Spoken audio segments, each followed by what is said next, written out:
Daawwattoota keenya kabajamoo kun ardii miidiyaa neetwoorkii oduu keenya kan onkololeessa 29/2024 maddeen garaagaraa amanamoo irraa qopheeffannee kunoo qindeeffannee dhiyaannee irraa nu wajjin tura. Waraqaan eenyummaa biyyaalessaa sanada imala balallii biyya keessaaf akka tajaajilu taasifame jedhame. Itoophiyaan qabeenya bishaanii lafa jalaa daangaa ce'ee haqaan itti fayyadamuuf jetti jedhame. Oduu biyya alaatiin immoo Kremlin himannaa Ameerikaan Raashiyaa odeeffannoo dogongoraa obomboleettii facaafte jettee dhiyeessite kufaa taasiste. Israa'el dhaabbata baqattoota Falastiin dhaabbata mootummoota gamtoomanii dhorkuu isheetiin sodaa gargaarsi Gaazaa ni gufata jedhutu jira jedhame. Hizbollaan Na'iim Qaasimii itti gaafatamaa haaraa taasisuu beeksise. Kanneen amma dhageettan kun hangafoota oduu keenya kan har'aaf qabannee nu wajjin turtan guutuu fi babal'ina oduu guyyaa har'aa ni dhageettu. Oduu bal'inaan har'aaf qabannetti yoo ceenu waraqaan eenyummaa biyyaalessaa sanada imala balallii biyya keessaaf akka tajaajilu taasifame. Waraqaan eenyummaa biyyaalessaa balallii biyya keessaaf sanada imalaa ta'ee akka tajaajilu waliigalteen mallattaa'e. Waliigalteen kun daandii qilleensaa Itoophiyaa fi sagantaa waraqaa eenyummaa biyyaalessaa gidduutti mallattaa'e. Dhaabbileen lamaan hojimaata isaanii qindeessuun waraqaa eenyummaa biyyaalessaa akka sanada imalaatti balallii biyya keessaa fayyadamuuf waliigaluu ragaan daandii qilleensa Itoophiyaa irraa argame ni mul'isa. Oduu itti aanuun Itoophiyaan qabeenya bishaan lafa jalaa daangaa ce'u haqaan itti fayyadamaatti jedhame. Ministeerri bishaanii fi enerjii qabeenya bishaan lafa jalaa daangaa ce'e haala haqa qabeessa ta'een itti fayyadamuu irratti qorannoo bal'aa gaggeessuuf karoora qabaachuu isaa ibsuun Itoophiyaan gara bulchiinsa bishaanii itti fufiinsa qabuutti tarkaanfii guddaa fudhachaa jirti. Ka'umsi kun uummata biyyattii dabalaa dhufuu fi fedhii bishaanii sababa magaalaan heddummachuu yookaan guddachuu fi jijjiirama qilleensaatiin dabalaa dhufeef deebii kennuudhaan kan fudhatamedha. Ministeerri muummee bishaanii fi enerjii Abrahaam Adunyaa itti fayyadamni isaa itti fufiinsa qabu mirkaneessuuf hooggansaa fi bulchiinsa bu'aa qabeessa ta'e cimsanii dubbataniiru. Itoophiyaan qabeenya bishaanii lafa jalaa fi bishaan gubbaa baay'inaan kan qabduu fi akkasumallee dhiibbaa alarraa jiru ibsaniiru. Dhiibbaa dhiyeessii bishaan gubbaa irratti mul'atu hubachuun ministeerri kun filannoowwan bishaan lafa jalaa horachuu fi kan kaayyeeffate yoo ta'u keessumaa naannolee hanqinni bishaanii yeroo baay'ee mudatu keessatti akka ta'e ministeerri mootummaa kun akeekaniiru. Kana malees kaartaan teessuma lafaa dhiyeenya kana gadhiifamuun isaa barbaachisummaa qabeenya bishaan lafa jalaa daangaa ce'ee mul'isuun ministeerichi maddoota bishaanii barbaachisoo ta'an kana madaaluudhaaf qorannoo bal'aa akka jalqabu isa taasiseera jedhan Abrahaam. Lafa jalaa fedhii adda addaa hawaasa guutuu biyyattii guutuuf akka danda'u abdii guddaa qabaachuu ibsaniiru. Itoophiyaan biyyoota ollaa waliin tumsuun qabeenya waliinii kana haqa qabeessaa fi haqa qabeessa ta'een akka argattu gochuun tumsa naannoo fi itti fufiinsa guddisuuf akka hojjettu irra deebi'anii mirkaneessaniiru. Haalli of eeggannoo qabu kun fedhii bishaanii hatattamaa kan ilaaluu qofa osoo hin taane Itoophiyaa keessatti wabii bishaanii yeroo dheeraaf bu'uura kan kaa'u yoo ta'u tarkaanfii gaarii gara egeree itti fufiinsa qabuutti kan agarsiisu ta'uu baratameera.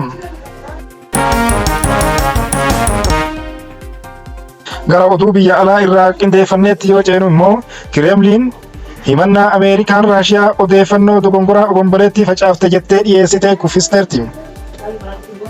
Kibxata darbee Kremlin himannaa Ameerikaan Raashiyaan Chaayinaa fi Kuubaan obomboleettii miiltoonii fi haleellaan waliin wal qabatee oduu sobaa tamsaasaniiru jechuun dhiyeessite kuffiseera.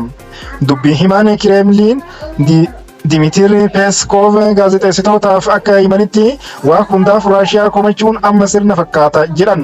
Qondaalli Ameerikaa tokko isiniina yookaan wiixata kaleessa akka jedhanitti qooda fudhattoonni dhiibbaa Raashiyaa fi Chaayinaa waliin hidhata qabanii fi mootummaan Kuubaa obomboleettii Ameerikaa lubbuu namaa galaafate lamaan hordofuun odeeffannoo dogongoraa guddisaa kan turan yoo ta'u kunis himannaa sobaa Ameerikaan gaafii gargaarsa balaa haaluu ishee dabalateeti.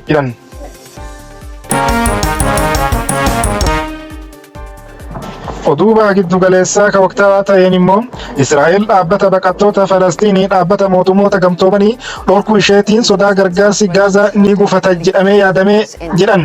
Paarlaamaan Israa'el seera dhaabbata baqattoota Falastiin dhaabbata mootummoota gamtoomanii Israa'el keessatti akka hin sochoone dhorkuu fi Yerusaalem bahaa dhuunfatee dhaabbatichi Gaazaa keessatti Hamaas waliin waliigaltee uumuu isaa himate raggaasisuuf sagalee kenne. Walqunnamtiin hojjettoota UN fi qondaaltota Israa'el ji'oota sadii keessatti dhorkamuun dandeettii dhaabbatichaa Gaazaaf West Baankii Israa'eliin qabame keessatti socho'uu akka malee daangessuudha.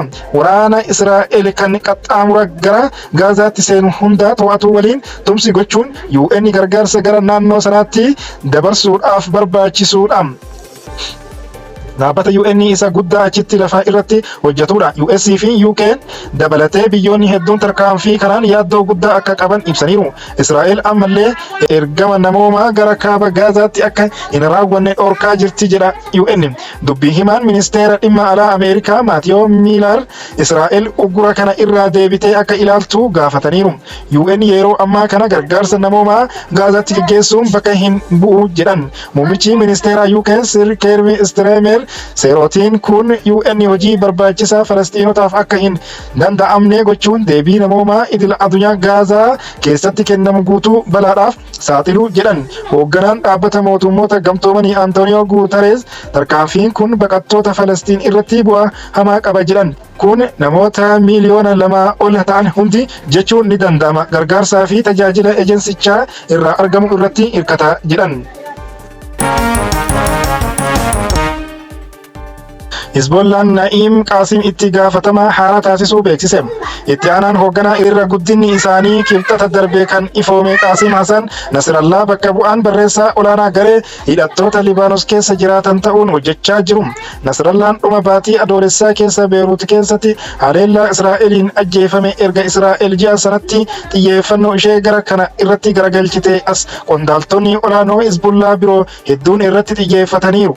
Ibsa Hizbollaan kenneen Qaasim bakka kana akka fudhatu kan filatame qajeelfamaa fi galma Hizbollaa hordofuu isaatiin kan ka'e ta'uu ibseera. Itti dabaluudhaanis gareen kun Hizbollaa fi diddaa Islaamaa isa hoogganuu keessatti ergama kabajamaa kana keessatti akka isa qajeelchu Rabbiin isa hundaa danda'u jedheera.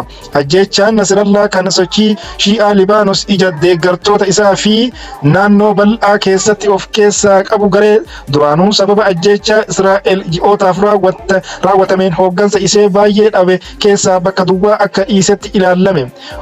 Obboleessa Nasrallaa Hasheem Saifaddiin kanaan dura garee Hizbullaa Iraan waliin hidhata qabu akka nama jallatamutti ilaalamaa ture garuu fira isaa booda yeroo muraasaa booda haleellaa Israa'el Beeruut irratti raawwatteen du'e. Manguddoon ganna 71 Qaasim yeroo baay'ee lakkoofsa 2 Hizbullaa jedhamuun waamamaa tureera. Hayyoota amantaa jalqaba bara 1980 keessa garee kana hundeessan keessaa tokko yoo ta'u sochii siyaasa Shi'aa keessatti seenaa dheeraa qaba. Nasrallaan waraana gareen kun bara 2006 Israa'el waliin taasise hordofuun baay'inaan dhokatee erga dhokatee booda qondaala olaanaa Hizbullaa uummata duratti mul'achuu itti fufee ture. Erga hoogganaan duraanii kun ajjeefame as Qaasim Hasan harka sadii televezyiinii kan isaanii irratti taasisee yoo ta'u afaan Arabaa sirnaan dubbatan kan afaan Libaanosii kan Nasrallaa jaallatu caalaa dubbataniiru. Adoolessa 30 erga mormii baasee Hizbullaa Israa'el lol'uu fi injifachuuf qophii ta'ee akka jiru dubbate. Gareen hidhatee akka jedhetti loltoonni kibba Libaanosii keessatti loltoota Israa'el irratti miidhaa geessisan. Waraanni Israa'el haleellaa kanaan dura akeekkachiisa kan hin kennine yoo ta'u haleellaan kun gaazexeessitoota irratti xiyyeeffate jedhamee amanama. Miseensi paarlaamaa Hizbullaa weerara Israa'el Libaanosiin keessatti itti fufee jiruu fi duubatti deebi'iinsa guddaa gareen kun mudatee irratti mari'ataniiru jedhama. Daawwattootaa fi dhageeffattoota keenya oduun keenya har'aaf qopheeffanne kanuma turtii gaarii qabaadha.